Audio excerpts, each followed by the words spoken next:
I'm not supposed to start with the backstory. When do I introduce that so that my reader has the context? My name is Gina. I'm an author, editor, publishing professional. I help you make your writing better. There are a couple of different ways in which you can do this. First, you can introduce it when it becomes relevant to the story. How I Met Your Mother is extremely good at doing this and leaving out the backstory until it becomes absolutely relevant. They will either drop pieces of it in at the beginning of a new episode, or they will drop it in and be like, wait, in order for you to understand this, you need to understand what happened before this. And they will flash back, give you that little bit of backstory, and then come back into the main story. A similar but slightly different way of presenting this to the reader is when you are giving backstory at the moment in which it makes the most sense for the characters to be caring about it. There is a scene in the pilot episode of Gilmore Girls in which Lorelai and Emily are fighting about things, and Lorelai yells out, "I was 16 years old." And that's the first time that you understand that Lorelai was a teenager when she gave birth to Rory. Obviously, you had seen up to that point that Lorelai is a very young mom. They are presenting her as very like hip and cool, and she wears miniskirts and makes dirty jokes around her daughter. And so you get the sense that she is quite young,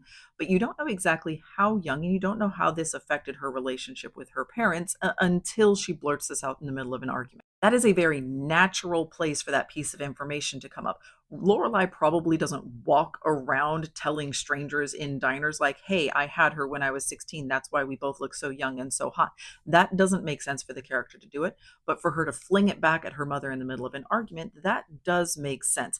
This helps the rest of the story make a little bit more sense to the audience, but you were able to get to that point without it. It wasn't totally necessary, but it was natural to drop in at this point, and so they did. And then last, you might not need to give us all of that context at all. In Age of Ultron, the Avengers movie, there's a bunch of backstory that never really totally gets explained. Clint doesn't have a girlfriend, and then we find out that he actually has a wife and family that has been hidden away, and they just sort of like hand wave that away, and they're like, "Oh yeah, yeah, Shield hides them for me." They also, in that same movie, have Natasha and Clint fighting out in the middle of whatever it is that they are doing, and she says it's just like Budapest, and he was like, "You and I remember Budapest very differently." So we get the sense of this deep history between these characters. We also see Natasha hug Clint's wife. I cannot remember the wife's name. She is a whole human being in her own right, but I do not remember her name. And so she hugs her and hugs the kids, and she's Auntie Nat. And so you see this deep history between them, but I don't need to know how they met and how they got introduced and all the battles that they've